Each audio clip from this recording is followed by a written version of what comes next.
Добре, здравейте на всички. Благодарим ви, че сте се включили в разговора. Преди да преминем към същинската част, искам да дам думата на Костадин Костадинов.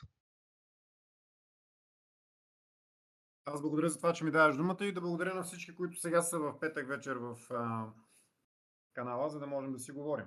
И надявам се за един час да успея да отговоря максимално изчерпателно на максимален брой въпроси, защото никак не са малко. Да, въпросите даже са твърде много, така че направо да преминаваме към тях. Първият въпрос е: Възраждане ще направи ли гейминг канал? Ами, по принцип този въпрос много често го задават. Аз съм казал на младежката организация в София, че във всеки момент могат да направят нещо подобно, така че по-скоро отговорността е тяхна, защото аз честно казано много малко време вече имам за да играя на игри, но пък от друга страна доста ми липсва това. Бих се радвал, ако мога да виждам нашите момчета и момичета и други, разбира се, които да се включат в един такъв гейминг канал. Наистина. Така че идеята е добра и трябва да го направим. Добре, какво е отношението на Възраждане към левите партии в България? Ами то леви партии в България няма, в интерес на истината. Има една, която даже не е в парламента, БСП, и тя не е лява. По-скоро претендира да е лява. А, Иначе по отношение на лявата идея, ние смятаме, че тя е много важна за една стабилна политическа система, защото няма как. Значи, аз винаги давам много просто обяснение за това как е устроена политическата система във всяка една държава. Представете си един човек с два крака, ляв и десен. Ако е развит прекалено много само единия крайник, а другия не е или напълно липсва, това означава, че човека просто не може да живее нормален живот, не е хармоничен и е обречен. Също нещо въжи и за държавите, и за техните политически системи. България от години насам се смята, че лявото е нещо, което едва ли не е срамно, че то е ретроградно и какво ли още не е. Всъщност то си е съвсем нормална политическа идеология, която в нашата страна обаче към настоящия момент заради м, доста компрометирани физиономии през последните 35-40 години, на практика почти напълно умря. Но би било добре да има един добър политически изразител на лявата идея. Аз смятам, че в момента Възраждане поне отчасти успява да компенсира липсата на лява политическа организация в парламента, до толкова доколкото Възраждане е национално движение и като национално движение в своите политики, в своята платформа застъпва и някои леви политически мерки. Добре, какво е мнението ви за комунизма и комунистическия режим в България? Ами, то е част от историята като начало и поради тази причина, както всеки един исторически процес, той няма как да бъде оценен еднозначно. Нито може да бъде оценен само положително, нито може да бъде оценен само отрицателно. Комунизмът има своите големи заслуги към развитието на България, на българската икономика, но има и своите големи грехове. Най-големият грях на комунистическия режим в България е, че зададе началото на демографската катастрофа, който е най-големият проблем в момента на българската държавност и на българския народ. Но по отношение на икономическото развитие, по отношение на социалното развитие, по отношение на ограмотяването, образованието, комунистическата епоха в България имаше изключително големи позитиви. Най-големият проблем беше, че след 1989 година тогавашните управляващи, вместо да запазят добрите м, черти на тогавашното управление и добрите постижения на комунистическото управление в България, те унищожиха абсолютно всичко. Тоест, опитвайки се да демонтират комунистическата система, тогавашните управляващи в България демонтираха и държавността. И на практика вече България повече от 40 години доказва, че може да е държава без държавност, което е парадокс и заплашва въобще оцеляването на България като държава. Има ли предизборно обещание, което смятате, че сте изпълнили и кое не е напълно? Ами много предизборни обещания сме изпълнили, много не сме, защото за да изпълним всички наши предизборни обещания, трябва да управляваме. Аз най-много се гордея с едно нещо, което сме свършили. Разбира се, и то не на 100%, защото, пак повтарям, за да си свършиш всички работи, трябва да управляваш държавата. Преди години, преди колко години беше? 2007, значи преди 9 години, дадохме обещание, че ако влезем в парламента, ще дарим субсидията си Ние не влязохме в парламента, обаче въпреки това дарихме субсидията, една голяма част от нея на фонда инвитро. Защото най-големия проблем, както преди малко казах, на държавата е демографския проблем. Ние просто изчезваме като народ. И съответно дарихме, ако не се лъжа, повече от 300 хиляди лева на фонда инвитро, държавния фонд инвитро и още около 100 хиляди лева на други фондации, които се занимават с това да подпомагат двойки, които не могат да имат деца. От тези наши дарения се родиха, честно казано, аз вече не знам колко, мисля, че са някъде от порядъка на около, между 70 и 80 деца. Сега на фона на парите, които са дадени, не изглежда кой знае колко много. На фона на големия проблем, който имаме, не изглежда кой знае колко много, но ще ви кажа, че, нали, защото вие повечето сте млади хора, да не кажа, че някой от вас си направил деца, обаче най-голямата ценност в живота на човека е да има дете. И си представете това, особено пък за жените. Представете си, когато не можеш да имаш дете, години наред, нямаш и пари да направиш необходимата процедура и в един момент получиш тези пари, успееш да се здобиеш с рожба. Това е най-голямото щастие в живота на всеки един човек. И за мен това наистина представлява голяма гордост, защото ние помогнахме на няколко десетки български семейства да се здобият с рожби. За да може този проблем да бъде решен, обаче не става с дарение, просто трябва да се плати на всички двойки в България, които искат да имат деца, но не могат. Само ще ви кажа, те са горе-долу в момента, най-различни оценки дават между 150 и 180 хиляди двойки. Тоест, като го умножите по две, това са между 300 и почти 400 хиляди, че и повече от 400 хиляди мъже и жени, които не могат да имат деца. Искат, но не могат. Българската държава трябва да им даде пари и трябва да финансира техните процедури. За съжаление, в момента тя не само, че не го прави, напротив, сега правителство на Радев иска да ликвидира фонда инвитро и да го обединява с здравната каса. Но тук вече темата става много странична. Това е нещо, което най-много оценявам от това, което сме свършили до момента. А иначе по отношение на неизпълните обещания, те са много. Няма и как да бъдат малко, защото ако искаме да изпълним програмата си, трябва да управляваме. Готови ли сте да публикувате годишен отчет или доклад, кои обещания е изпълнил ВЪЗРАЖДАНЕ и кои не? Ние го правим всяка година. Имаме вестник, който се казва Вестник Възраждане и в този вестник вече сме го правили 2 поредни години. Публикували сме го и в интернет, качвано е в страницата на Възраждане, така че това е нещо, което правим. И между другото го правим, знаете ли защо? Защото а, имаше много, пропагандата, разбира се, срещу Възраждане никога не е спирала и няма и да спре. Поради една много проста причина, ние сме единствената неконтролирана отвън политическа организация в България. Но една от основните пропаганди е какво точно направи Възраждане, какво толкова свършите вие нищо не сте направили. Аз тогава, като го видях първия път, много смешно ми стана. Списъка само с това, което сме направили за първата година беше една вестникарска страница. Вие може да си направите сами извода колко неща сме свършили и разбира се колко сме свършили след това и колко продължаваме в момента да правим. Така че да, това нещо го правим постоянно. Кои са първите 3 неотложни реформи, които бихте предприели, ако управлявате? Реформа стана вече мръсна дума в България, но да кажем, че първото нещо, което ще направим е да съкратим министерствата двойно, защото министерствата в България в момента са 20, а пък реално нас не трябват не повече от 10. По този начин ще облегчим и големия натиск върху държавния бюджет от една огромна маса от ненужни държавни служители. На второ място това, което ще направим е реформа в образованието, за да може образованието да бъде такова, каквото е във всяка една друга нормална държава, без значение европейска, азиатска, африканска или американска.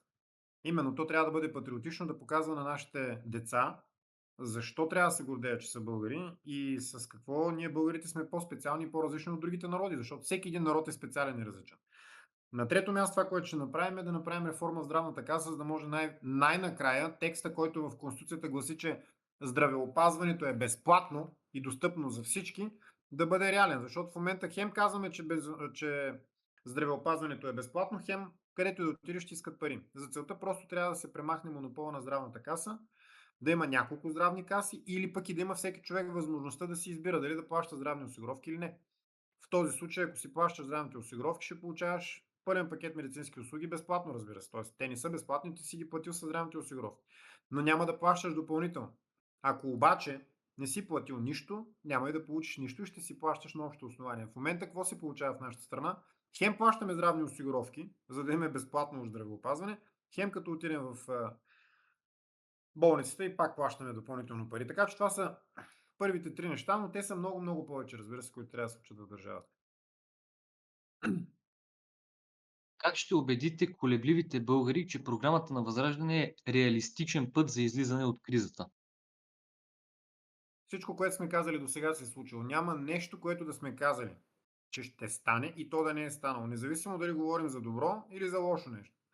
Така че не знам, честно казано, какво повече трябва да направим. От друга страна пък, да ви кажа, аз съм вярващ човек и знам, че нашият Бог е ходил сред нас, възкресявал е мъртви, вършил е чудеса, лекувал е, правил е добро и е имал само 12 последователя. Да не говорим, че накрая е бил разпънат на кръст заради това, което е правил. Ние правим доста добри неща. Не спираме да показваме с делата си, че можем да бъдем най-добрите управляващи в нашата страна, но хората това нещо заради пропагандата не го виждат. Няма как да убедиш някой човек в нещо, в което той не иска да бъде убеден. Насила хубост не става. Лошото е, че накрая така или иначе всички ще разберат, че сме прави, но вече ще бъде безвъзвратно късно, както е тръгнало. Как мислите да противодействате на опитите от останалите партии да изолират ВЪЗРАЖДАНЕ в парламента? Ами ние не сме изолирани в интерес на истината в парламента, напротив и никога не сме били.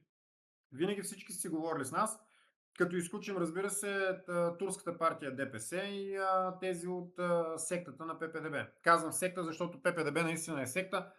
Те не са и политическа формация, просто те са една социокултурна общност.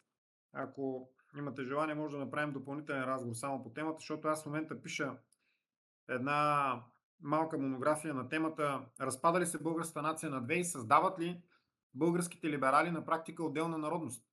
Защото малко ще се отклоня, но тези хора наистина те, не знам дали обръщате внимание, те се срамуват най-малкото, което е да дори да говорят български. Аз познавам такива хора, които предпочитат помежду си да си говорят на английски или общуват на някакъв българо-английски. От друга страна, изпитват огромен срам от българските традиции, обичаи, от православието. Те ненавиждат Българската православна църква. Тоест всички неща, които нас ни правят българи, тя ги отвръщават. Единственото нещо, което ги свързва все още с нас като народ е езика и народностното име. Но тези хора без никакъв проблем биха могли да си сменят и езика и тъй като гледам една голяма част от тях в момента го правят.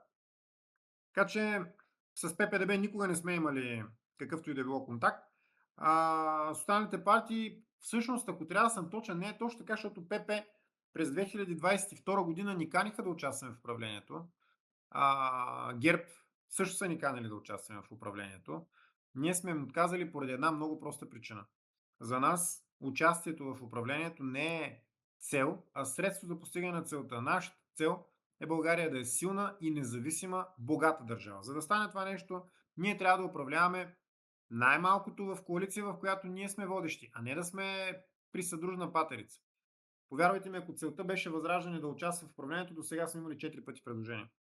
И можеше да участваме, но щяхме да бъдем просто притурка, така каквато са били много партии в предишните управления. Аз никога не съм предпочитал този вариант, защото в този случай аз щях да съм първият, който щеше да напусне Възраждане. Така че ние не сме изолирани. Напротив, изолирани са тези, които, влизайки в парламента, първото нещо, което правят е да предадат своите избиратели. В резултат на което никога повече не влизат в парламента втори път. Ако сега можехте да върнете лева, как смятате да го направите? И мислите ли, че друга държава би се съгласила да сме в борд с нейната валута?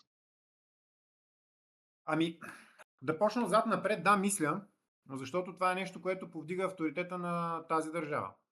Най-малкото, което е да се съгласиш с това да бъдеш, да кажем, да бъдеш валутата, която да бъде котвата на съответния валутен борд, е изключително престижно. То се отнася до това, до това как бихме могли, дали смятаме, че можем да върнем българския лев. В институцията Европейска централна банка няма разписани правила за напускане на еврозона. Когато Гърция 2009 година изпадна в голяма криза, тогава започнаха да разписват такива правила, но в крайна сметка решиха, че е по-добре да запазят Гърция, дори и въпреки желанието на гърците, отколкото да, отколкото да рискуват стабилността на цялата еврозона и На практика оставиха Гърция в еврозоната, въпреки че тя не отговаряше вече на изискванията. Това обаче, което ние можем да направим, е да излезем едностранно. И тук ще ви кажа следното нещо. По принцип България, всъщност не България, въобще всяка една държава, бидейки независима, може да прави каквото си иска. Какви точно биха били последиците за България, ако България, примерно да кажем, едностранно върне лева и за да не стават обърквания, разбира се, курсът ще бъде 1 лев 1 евро.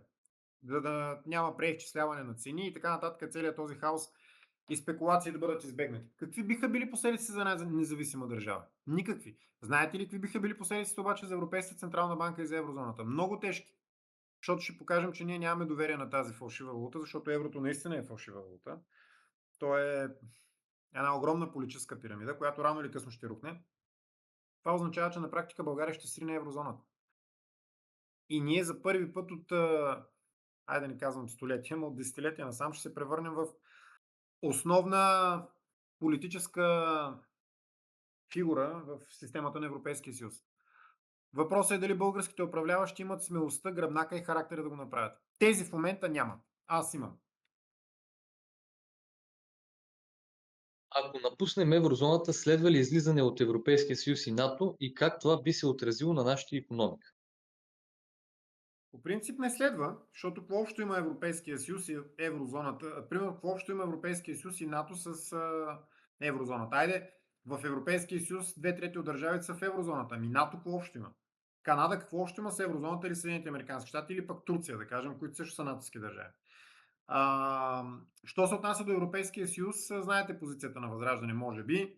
Европейския съюз е замислен като една организация за свободно движение на хора, стоки и капитали. Ние нямаме нищо против това. Само, че имаме много против всичко останало, което се появи. Политически институции, Еврокомисия, Европейски парламенти, Европейска централна банка и така нататък. Имаме много против еврото. Еврото не трябва да съществува. Така че или Европейския съюз ще се предоговори, или България ще си тръгне, защото до момента България е донор на Европейския съюз. Ние в момента продължаваме да даваме.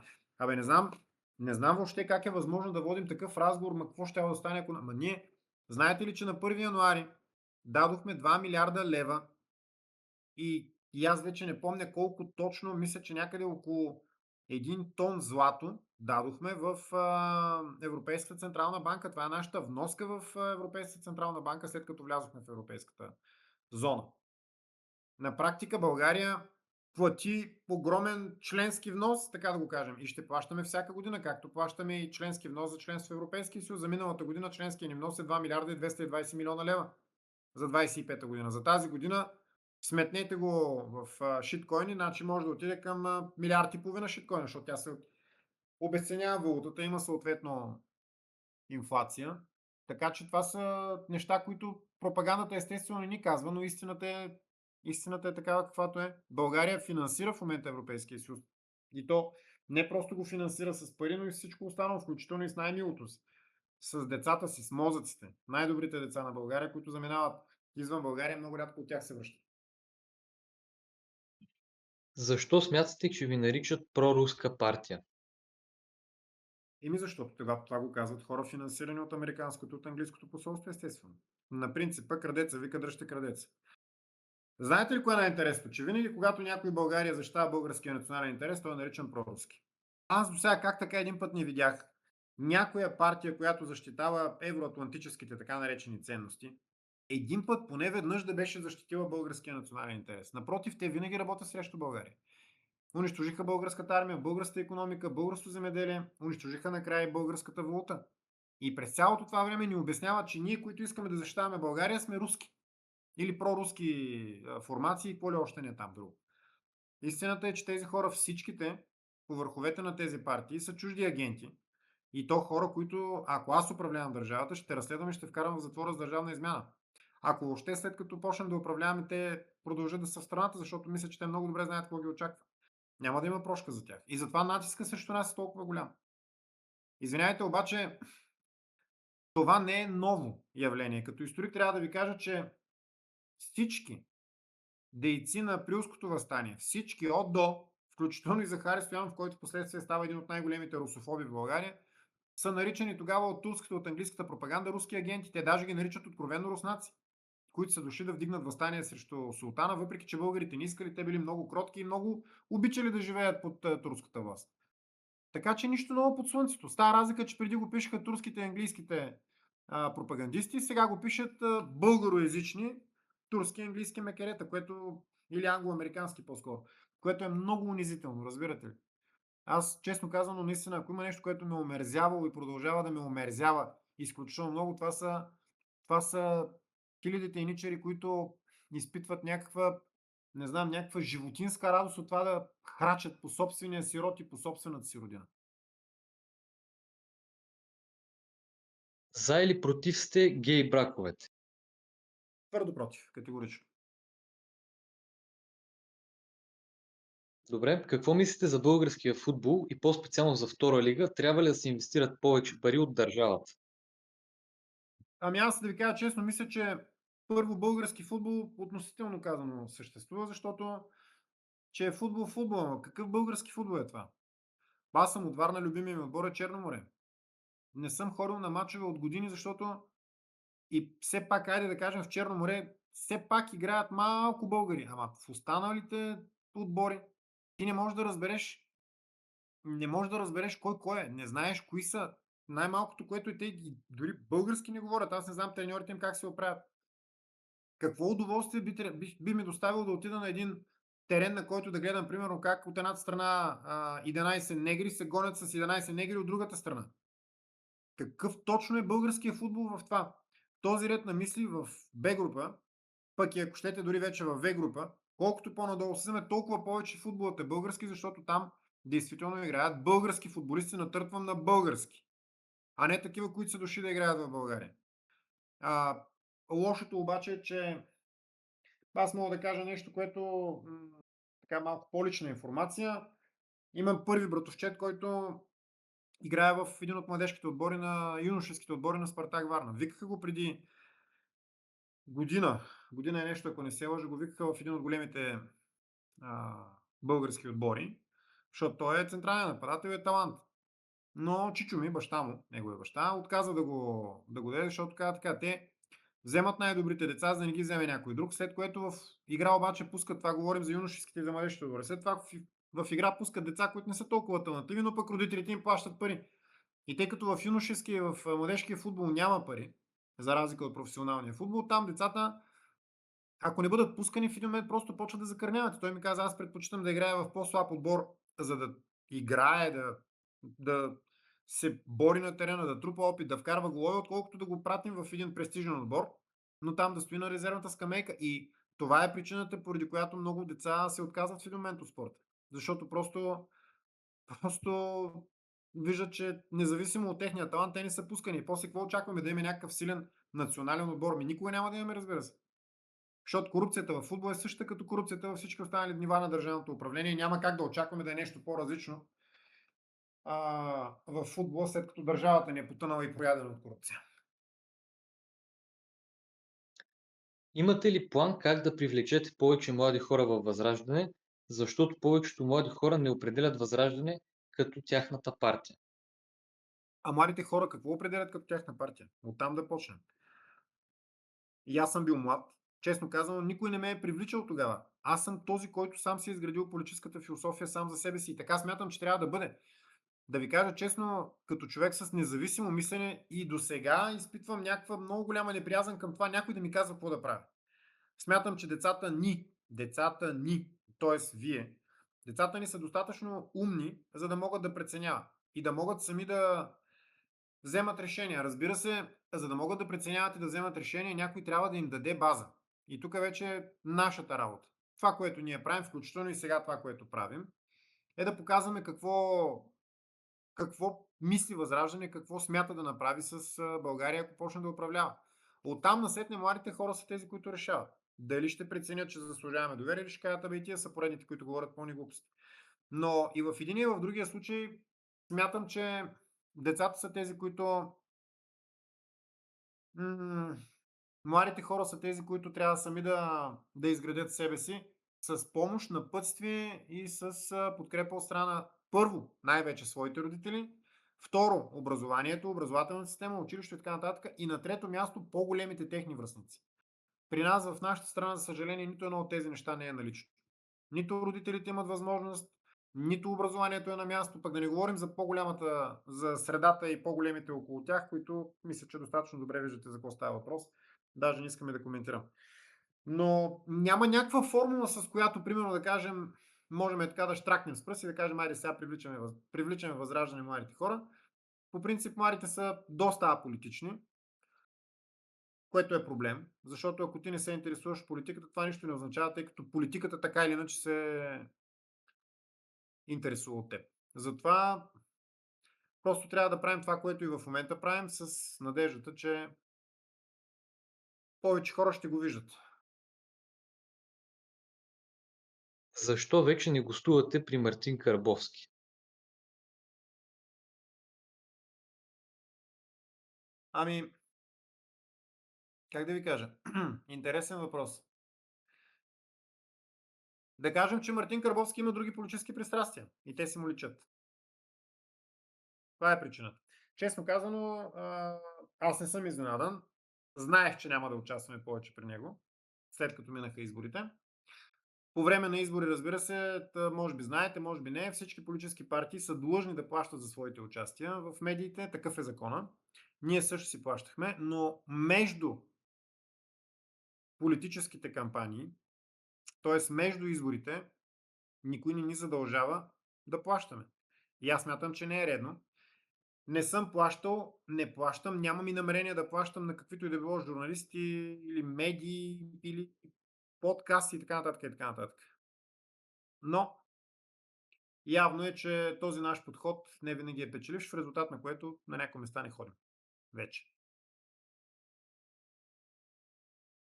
Каква е позицията на вашата партия по въпроса с абортите?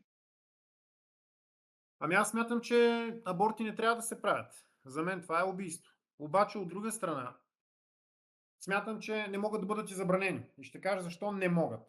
Технически може. Да кажем, примерно, казваме, България няма да има аборти. Обаче, ако някоя жена реши да направи аборт, тя веднага може да отиде в която и да било съседна държава. Те навсякъде около нас са разрешени. Това няма да спре проблема. По-скоро смятам, че друго трябва да се направи. В Съединените щати, където има много силно движение срещу абортите, там правят така. Когато някоя жена реши да абортира, първо правят беседа с нея и обясняват, че всъщност това представлява наистина убийство, защото плодът в нея не е просто някакво образование, но то вече има си свои органи, на практика е един малък човешки живот. Но по-интересното е друго. Има един филм, който се казва Тихият вик. Не знам, сигурно сте го чували и 100% съм сигурен, че не сте го и виждали. Филмът е пократителен, той не е много голям, но е направен само единствено с материали от гинекологични клиники, където са извършвани такива процедури, където се заснема самата процедура, психограф, и се вижда, има един пократителен момент, където инструмента, който влиза вътре, нали, в женския организъм, за да изкара навън плода, се доближава, нали, до зародиша и ръчичката на зародиша, вижда се на един от кадрите как ръчичката, буквалния смисъл на думата, се опитва да отблъсне това, което идва насреща. Сега, аз това, което съм чел, разбира се, защото само на това мога да разчитам, това, което съм чел от тези американски източници е, че около половината от жените, когато изкарат една такава лекция, когато изгледат този филм, се отказват от аборт, което е, смятам, наистина много голям успех. Според мен това трябва да се направи в България, защото и най-важно нещо, което е да се обяснява на момичетата за това, че това е нещо, което не трябва да се прави, защото той има много други сериозни последици. Понякога може да стигне до стерилитет вторичен, до проблеми, които да доведат до това жената никога повече да не може да има дете и така нататък и така нататък. Но най-важното, което е, трябва да се обясни, че това не е една процедура, просто е така, се едно си изпил едно хапче и си имал грип и си се оправил, дигнал с температура и вече нищо няма. Това наистина е убийство, момчета и момичета. И за мен абортът е нещо, което трябва да бъде изкоренено. Но, пак повтарям, няма как да стане с насилствени мерки. Просто трябва да се пропагандира, трябва да се говори, да се обяснява, че не трябва да се прави, че е вредно. Разбира се, трябва да се повиши половата култура. да се използват контрацептиви, за да не се стига до аборти и така нататък и така нататък. Но това е много сериозна политика, в която, разбира се, нашата държава отново няма абсолютно никакво касателство. В момента България е една от държавите, в които аборт се прави възможно най-лесно, а не трябва да е така. Как мислите ефективно да се справите с демографската криза в България? Ами, то има основно три мерки и то не са измислени от нас, те са си такива, които са измислени от държави с много такива, от държави с сходен проблем като нашия. На първо място, те са две технически и една, която е най-трудна за изпълнение. Техническите мерки, първата е връщането на българите иммигранти от чужбина. Само си представете, в чужбина ние имаме някъде от порядъка на около 3 милиона български граждани. Защото имаме над 9 милиона, около 9 милиона и 300 хиляди лични документа издадени, а в България реално живеят около 6 милиона и 200 хиляди. Тоест имаме една трета от населението на страната, което живее навън. Представете си, ако можем да ги върнем в нашата страна и да не са всичките 3 милиона, да не са едва 1 милион да бъдат. Представяте ли си за какъв бум страната ще настане? Това обаче е много трудно да се случи така чисто като техническа мярка, но трябва да се работи в тая посока. Второто нещо, което е връщане на българите от традиционните български общности, но най-вече тези, които са отдалечени в Централна Азия, примерно в Казахстан, Туркменистан, Таджикистан, Киргизстан и Узбекистан живеят около 120 хиляди българи. Тези 120 хиляди българи, ако бъдат върнати в България, с, разбира се, стимулирани да се преселят в България, те ще бъдат запазени за нашата нация. Защото ако останат да живеят там, където живеят в момента, заради това, че те живеят разпръснато на големи територии, те се женят за други и започват постепенно да се асимилират и губят българското. Губят българския си език, губят българското си самосъзнание и всичко останало, което ги прави такива каквито са, а не, примерно, да кажем, казахи, киргизи, узбеки и така нататък. Третата мярка е свързана с повишаването на раждаемостта в България. И тук е най-големият проблем, защото проблемът не е финансов. Ние сме правили изследвания много такива възраждане. Проблемът е ценностен. Просто една голяма част от младите хора, за съжаление, не възприемат детето като ценност, а като бреме. Думата бременност, замислете се, идва от бреме, т.е. нещо, което те натварва. Само, че това е най-сладкото, най-важното бреме в живота на човека. За съжаление, последните десетилетия внушиха, че децата са по-скоро някакво досадно бреме и задължение, отколкото ценност и радост. Най-важната радост в живота на човек. Аз имам деца и трябва да ви кажа, че наистина лично за мен като човек и като мъж най-вече, това е най-ценното и най-важното нещо, което съм достигнал в личния си живот. Най-ценното. А иначе, ако си мислим, че като дигнем майчинските пари или детските надбавки или каквото и да било друго, да увеличим периода на майчинството, изведнъж хората ще плеснат с ръце и ще почнат да правят деца. Много се лъжим. Парадоксът е, че при нас колкото по-богати са хората и колкото повече пари имат, толкова по-малко деца правят. Обратно, вижте циганите, при тях няма проблем. Те няма какво да ядат, обаче правят деца. Така че затова ви казвам, проблемът е ценностен и тук, за да се промени това нещо, трябва да имаме политика, която да бъде за десетилетия напред организирана. Но тук отново опираме до въпроса, има ли България своя собствена държавност или няма. Истината е, че няма, защото ако имаше, този въпрос сега нямаш да говорим, защото ще да се работи по темата за демографската политика. Само ще ви дам един пример. Първото нещо, което направи сегашното правителство на Радев, като дойде на власт, най-първото нещо, даже още Радев не се беше заклел като министър-председател, беше да закрият Комисията по демография в парламент. Първото нещо, което направих. Няма какво да го. А следващото нещо, което направиха миналата, не по-миналата седмица, беше да предприемат действия за закриване на държавния фонд инвитро и да го прехвърлят към Националната здравноосигурителна каса. Мисля, че няма нужда повече от коментар по темата. Трябва ли да се забранят НПО-тата в България или по някакъв начин да се регулират? Чуждите НПО-та трябва да бъдат регулирани от закон за чуждестранните агенти, както е в Съединените щати. Ние взехме закона за чуждестранните агенти от САЩ, преведохме го на български и го вкарахме в нашия парламент. Повярвайте, независимо от това кой управляваше държавата, постоянно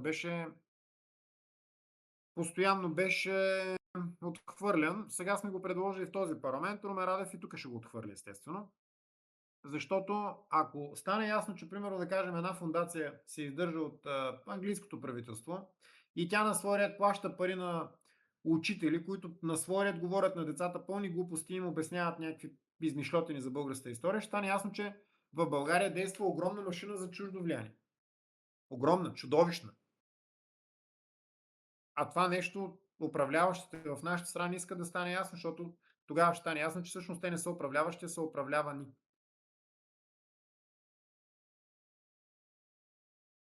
Вярно ли е, че вашата партия е единствената, която не се финансира от еврейски организации и какво мислите за Натаняхо?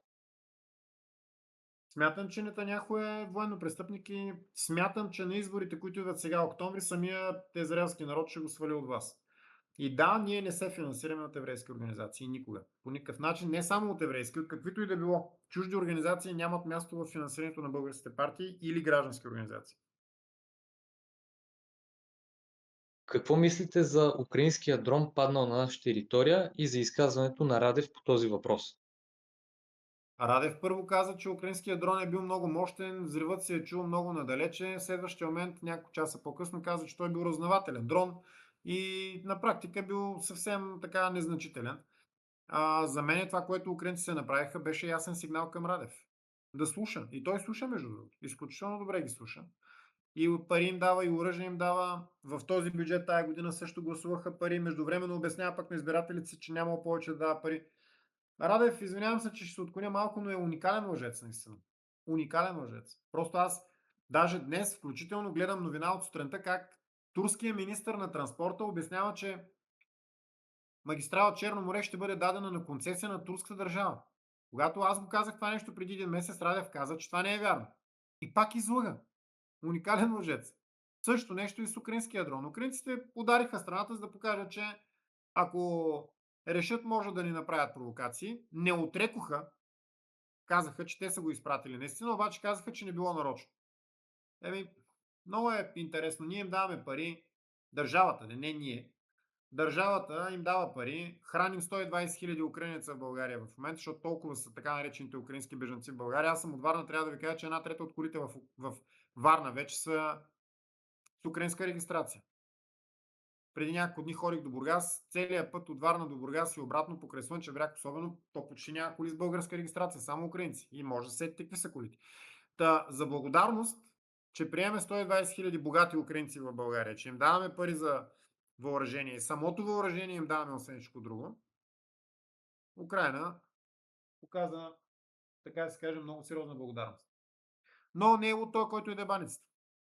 Проблемът е в българските избиратели, които изпращат такива управници, като Радев, преди него пък Гюров, преди него Желязков, преди него Борисов, Пеевски и който още се сети. Защо мислите, че демокрацията е най-добрата форма на управление и превъзхожда ли тя останалите системи? Кои са плюсовете и минусите според вас? А кой ви е казал, че мисля това? Аз не се сещам да сме водили такъв разговор. Демокрацията е една от тези системи, които са най-разпространени в света в момента, но не е единствената. Плюс това не трябва да забравяме, че има народи на различна степен на социално, икономическо, политическо развитие, устройство, дори ако щете и на ментално такова. Можем ли да кажем, че демокрацията е подходяща за племе от канибали, примерно в джунглата на остров Борнео? Еми, не бих казал. Или ако примерно с гласуване решават дали да изядат или да не изядат съответния мисионер. Нали, това в рамките на шегата. Истината е, че светът е голям, много голям, шарен, има повече от 200 държави и далеч не всички са демокрации. Големия въпрос обаче, на който всеки един от нас трябва да си отговори е: готов ли е българския народ за демокрацията и показа ли се успешно тя в нашата страна? И доколко българският народ иска демократична система за управление? Защото аз периодично виждам как като че ли голяма част от нашите сънародници много искат да имат някой диктатор, който да ги управлява, ама междувременно хем го искат, хем като дойде на власт и почват да негодуват от него. Така че въпросът е многопластов. Бихте ли върнали златния стандарт в България? Да, бих върнал златния стандарт, но за тази цел трябва да имаме покритие на лева с поне 50% злато. А ние в момента, за съжаление, ако върнем утре българския лев, бихме могли да гарантираме златно покритие не повече от 7-8%, защото просто нямаме голям златен резерв. Затова трябваше през годините назад България да купува злато, Само че България не го правеше това нещо. Нещо повече, не само че не купувахме злато, в момента 2/3 от българския златен резерв е в Лондон, драги приятели. И ако примерно утре ВЪЗРАЖДАНЕ почне да управлява държавата, технически е възможно Англия да каже, че не признава това управление и да откаже да ни даде златния резерв. Ние до сега сме го искали 3 пъти, между другото, от Българската народна банка. Призовавали сме Министерството на финансите да го изиска. Отговорът винаги е бил: няма да ги искаме обратно нашите пари, нашето злато, защото щели сме да покажем неуважение към Англия и недоверие към нейната система. Вие разбирате ли за какво говоря? Българската финансова и банкова система се управлява от хора, които се грижат за това да показваме уважение към другите, а не към собствения ни народ и към собствените ни финанси. Мисля, че това е достатъчно показателно. Какво мислите за всички нарушения на човешки права в Македония по отношение на българите там и защо не е санкционирана, както други бивши държави от Югославия, които са дискриминирали населението? Ами, проблемът е в България, приятели. Ако България беше силна държава, до сега тя трябваше да използва своите позиции, а тя не го прави. Нали сме в клуба на богатите, нали сме в Европейския съюз, нали сме в НАТО. Плюс това Македония ни е съюзник в НАТО. Защо правят такива неща срещу нас? Що не можем да използваме силата на НАТО в наша полза? Ето все въпроси, на които няма отговор, нали? А истината е една и тя е много проста. България не е държава, а колония. Това е истината. И когато имаш една държава, в която собствените и управници се държат като слуги и като сервитьори с менталитет на лакей, няма как да очакваш някой друг да те уважава, при условие че ти самия себе си не уважаваш. Много пъти съм го казвал. Решението на македонския въпрос минава през вземането на властта в центъра на София. Няма как да стане по друг начин. Как ще решите проблема с незаконното строителство в махалите? С разрушаване и прилагане на закона, много ясно. Има закон, той е ясен. Аз сега, ако си направя незаконна постройка на фонтана пред президентството, колко време ще изкара според вас? Дали няма още в рамките на следващите 2-3 часа да дойдат и да разрушат това, което реша да направя? Между другото, когато преди колко години беше, бях на един летен университет в университета Робер Шуман в Страсбург. Мисля, че беше преди 20 години. Тогава говорих с префекта на областта Елзас в Франция. И стана, понеже при нас тогава пак беше нашумял въпрос с незаконните цигански постройки. И аз зададох един въпрос: как е решен проблема с незаконното строителство във Франция? Тогава човекът не можа да ми разбере въпроса. Аз го казах на английски, преведоха ми го на... Той не го разбра, въпреки че знаеше английски. Как така? Как вика незаконно строителство? То не е възможно. Не мож... То вика все едно да кажете дървено желязо. Не е възможно да е незаконно строителство. Нали това е строителство? То не става за ден-два. Ако се види, че е незаконно, веднага трябва да се задействат институциите. Как така при вас има незаконно строителство? Аз като му обясних, че при нас има сгради на по 9-10 етажа незаконни, той просто реши, че се шегувам с него. Незаконно строителство съществува, защото няма държава, защото няма държавна власт. Това е истината. Ако аз управлявам държавата, нещата ще бъдат различни. Но това е една от причините да не управлявам. Просто вече огромна част от населението на нашата страна е свикнало с корупцията, тя се е превърнала в начин на живот за него и страшно много се страхува от това да дойде някой, който да унищожи тази корупционна екосистема. Това е истината. Защо АФД и другите десни партии не управляват все още? Ами защото процедурата по вземането на властта не е лесна тогава, когато използваш демократични процедури в недемократични държави. Истината е, че като казах недемократична, наистина, примерно Германия в това отношение е много недемократична държава, защото там в момента подслушват АФД и то съвсем законно. Нас, между другото, също ни подслушват, да ви кажа. Моят телефон се слуша от ДАНС, има разработка срещу нас, тя е направена за втори път. Първата беше през 2020, не, 2019-2021, втората е сега. Като разработката всъщност цели да събира лични данни за нас, някакви информации, които са такива по-интимни, по-лични, по-семейни, те такива гадости с други думи. Нали? Те това искат да направят милиционерите. А, АФД беше подложена на много сериозна процедура. Искаха да започна даже процедура за забрана. Такава процедура, разбира се, в момента не е започнала, но пък в Европейския парламент започна процедура за забрана на нашата европейска партия, Европа на суверените нации, което само по себе си смятам, че е достатъчно показателно. Знаете ли кое беше най-интересното? Преди 2 дена Нашите евролиберали ореваха орталъка за това, че в Русия били забранили на една партия да участва на изборите.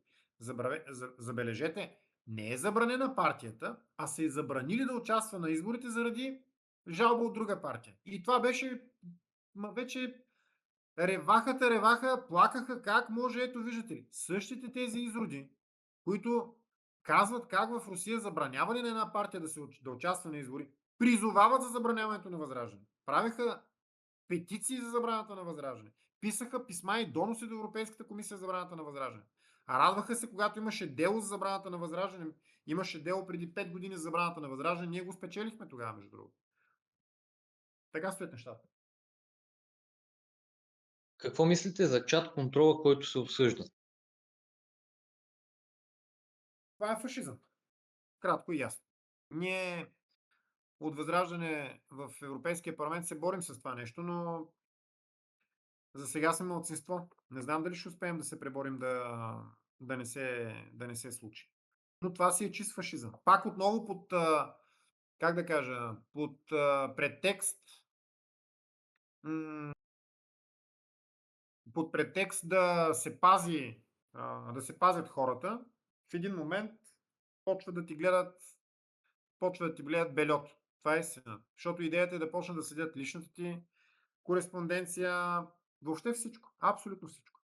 И това след това да бъде използвано за да те съдят. Представяте ли си? Давам един пример сега. Някой сега от вас тук напише някакъв коментар, нещо за цигани или за евреи или за каквото и да било, ма без значение какво, нали? Може и да е шеговито, може и да не е, няма значение.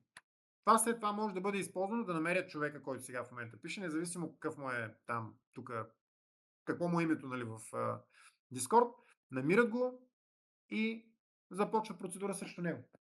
Това, драги мои приятели, се нарича фашизъм.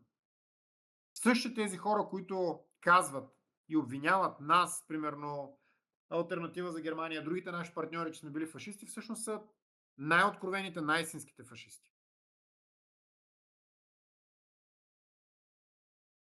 Целувал ли сте стената в Израел и бихте ли обяснили защо това не е дипломатически протокол и не бива да се прави? Еми не съм. Най-малкото, защото не съм юдей. Това могат да го направят вярващи хора. Хора, които вярват в юдейската религия. Сега разбирам хората, които са от тази религия, да го правят. Това е част от техния религиозен ритуал, но не е част от моя. Аз целувам икони, целувам кръстове в православна църква. Това е. А иначе тези, които го правят, без да са юдеи, честно казвам, не мога да ги разбера. Наистина. За мен тези хора са или лицемери, или такива, които предават собствената си вяра. И в един и в другия случай мисля, че е достатъчно унизително и достатъчно осъдително.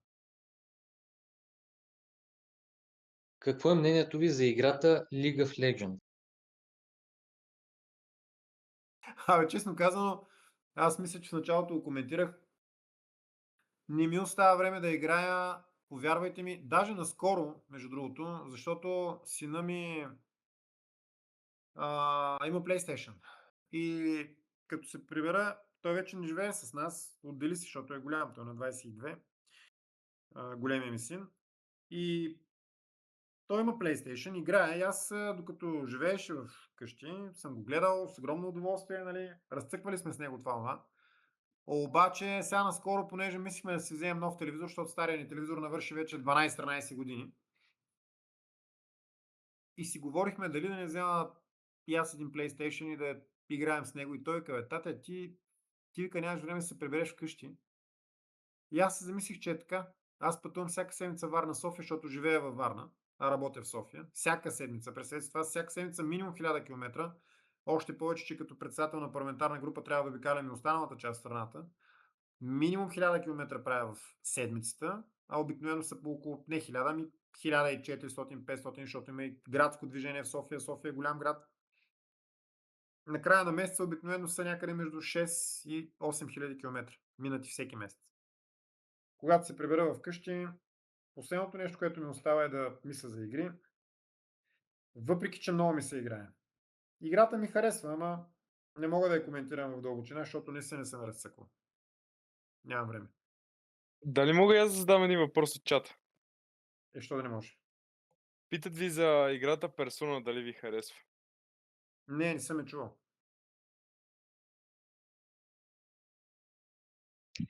Добре, преминаваме към следващите въпроси в такъв случай. Кой е любимия ви тип музика и имате ли любим певец или изпълнител? Ами аз обичам народната музика сега. Не знам.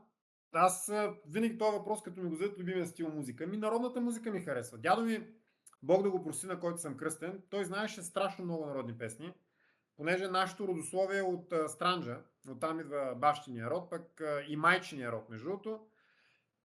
И те са се заселили в Добруджа, обаче си пеят странджански песни. Аз като бях малък, дядо пееше много. И аз от него знам страшно много песни. Мога да ви кажа, че мога да пея часове без да се повторя. Сигурно знам повече от 100 народни песни. И аз не съм ги броил. Любим певец, любим народен певец, нямам. Те са много пък и, честно казано, във всяка една фолклорна област има различни певци, които са най-добрите. Да кажем, в балканджийския фолклор най-добрият е Борис Машалов. Аз сега като ви казвам тези имена, вероятно нищо няма да ви говорят, ама проблемът знаете ли какъв е обаче? Проблемът е, че огромната част от децата сега, те не просто не знаят народни песни. Те не знаят и хора и въобще това е един голям проблем, който сега мога да кажа като доктор по етнография. Има термин, той се нарича акултурация. Знаете ли какво означава акултурация? Това означава, когато един народ сам загубва културата си. Не някой го кара отвън, не някой го насилва, той самия се откъсва и забравя собствената си култура. На първо място забравя обичаите, традициите, песните си, накрая забравя и собствения си език. Има такива примери, между другото. И те никак не са малко, защото в момента в света има около 4000 народа, но едва 200 държави. Тоест, горе-долу сметнете, това са едва на 20 народа един има държава. Ние не просто сме един от тези 20, ами ние сме един от най-старите народи, съществуващи все още в света. Обаче като сметнем, че сега има 4000 народа, но преди около 1000 години народите са били някъде от порядъка на около 30-40 хиляди, може да сметнете за какво става въпрос. Това е една голяма борба за оцеляване в световната геополитическа джунгла, в която ние българите до сега сме справили изключително добре, но към настоящия момент нещата вече не изглеждат толкова добре за нас. Като че ли почва да ни свършва вече жизнената енергия, стамината, както се казва. Истината е, че ако не се вземат мерки от нас самите като народ, България е обречена. Не искам да плаша никой, нито пък искам да казвам някакви бомбастични неща. Говорим си в момента в Дискорд, но това е истината така, каквато е. Грозна и гадна. Ще задам още един въпрос, извинявам се за притеснението. В чата питат за Counter-Strike дали сте играли. Играл съм го, разбира се, и то страшно много на времето, още когато имаше компютърни клубове. Защото преди 25 години не всеки имаше компютър. Аз си купих първия компютър. Всъщност моите родители ми купиха първия компютър 2000-та или 2001 мисля, че беше. Май 2001 беше. Или 2002 ли, вече не мога да спомня. Не, беше 2001, защото аз 2002 влязох в казармата и 2003 се ожених. Горе-долу така стояха нещата. Но преди това ходих в компютърни клубове и играехме много. Страшно много играехме. Той тогава беше, разбира се, кънтъра много примитивен, но то там удоволствието е друго. Така че да, с удоволствие бих играл пак. Само да имам време. Във връзка с това, което коментирахме преди малко, какво точно включва Закона за българския език и който предлагате? Ами той регламентира употребата на български език и на българските надписи. Давам ви един пример. Не може на сгради на български държавни учреждения, пък и на частни сгради да има надписи на чужд език. Не може. Освен ако не става въпрос за чужда запазена марка. Давам пример, Кока-кола. Но и в този случай тя трябва да бъде преведена на български, само че когато марката е чужда, българското име ще се изписва отдолу с по-малки букви. Кока-кола, между другото, беше изписвана по този начин до 89-та година в България. Друго нещо, не може на българските униформи на български държавни служители да има надписи на чужд език. На българските полицаи на униформите им пише полис на английски. На английски. И на хората ни им прави впечатление. На колите дори пише полис. Сега на новите коли почнаха да пишат полиция, ама въпреки това. На следващо място, на българските униформи на българските военни пише на английски. И на български и на английски. Откъде на къде на английски? То сме били натовска държава. Ма НАТО няма английски език за такъв официален. На турските униформи пише само на турски, на френските само на френски, на немските само на немски. Но на българските пише на български и на английски. Това двуезичие, което е въведено, е много опасно. Също нещо и на входа на Народното събрание, на Министерския съвет. Минете покрай Народното събрание и вижте какво пише отпред. National Assembly. Какво National Assembly? Това не е англоязична държава. Трябва да има само Народно събрание. Точка по въпроса. И така нататък, и така нататък. Тези неща, които ние сме записали, между другото, те не са кой знае колко иновационни или такива нали, нововъведения, защото това са неща, които ние сме взаимствали от подобни закони, примерно за употребата на френски език във Франция, испанския в Испания и така нататък, и така нататък. Само, че не се приема. Вече 5 поредни години не се приема. И знаете ли защо казва, че нямало нужда български език от защита? Същевременно аз съм бил свидетел на това как млади хора, момчета и момичета си говорят помежду си на английски. Това за мен е някакъв, не знам, то просто не мога да ми го променя главата. Наистина. Така че да, имаме нужда от този закон. Спешно. Коя е любимата ви историческа личност? Е, аз имам много исторически личности, които са ми любими. Българската история, световната история, стотици са. Не може да кажем само една.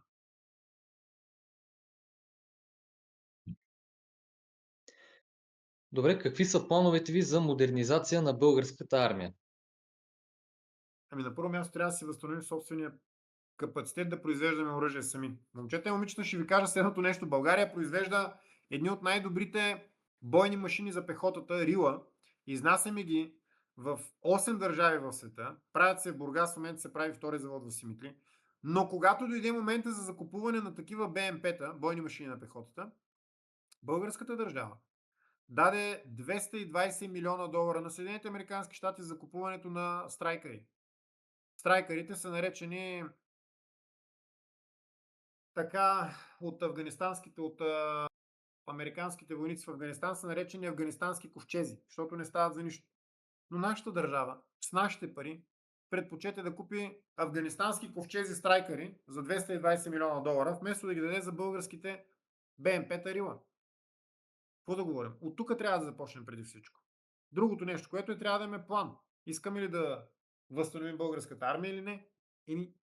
И ще ви кажа следното нещо. Каквото и да говорим, каквито и да са модернизационните планове на армията, една армия преди всичко и най-вече се прави от хора. Няма ли хора? Забравете останалото. Затова трябва да се помисли и да се работи в посока и за възстановяване на военната служба. И това го казвам като човек, който е бил в казармата. Повярвайте ми, нещо, което наистина е задължително и изключително належащо за всеки един мъж. Понеже вече наближава 9 часа, последен въпрос.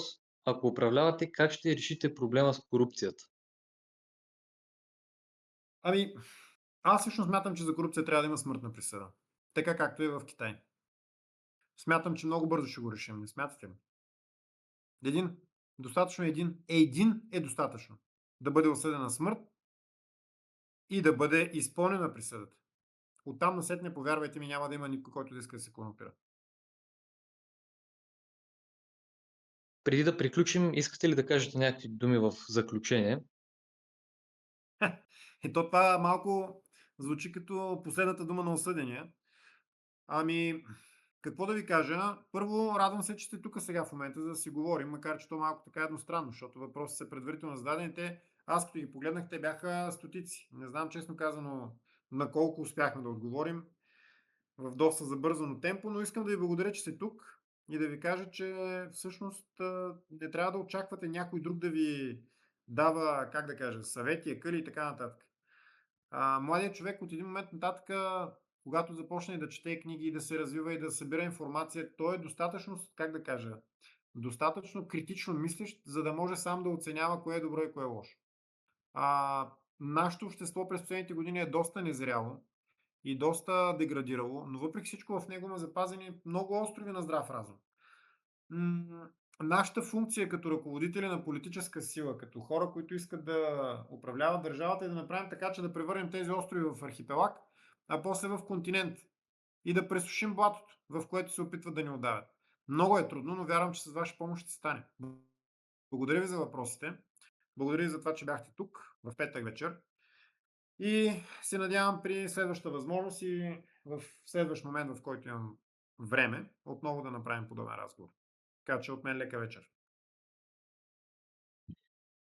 И само преди да приключим, искам и аз да вмъкна, че за бъдеще сме планирали да провеждаме и друг тип такива своеобразни отворени срещи с представители на Възраждане от най-различни нива на партията. И също така благодаря също на всички, които се включиха. И аз ви благодаря, лека вечер.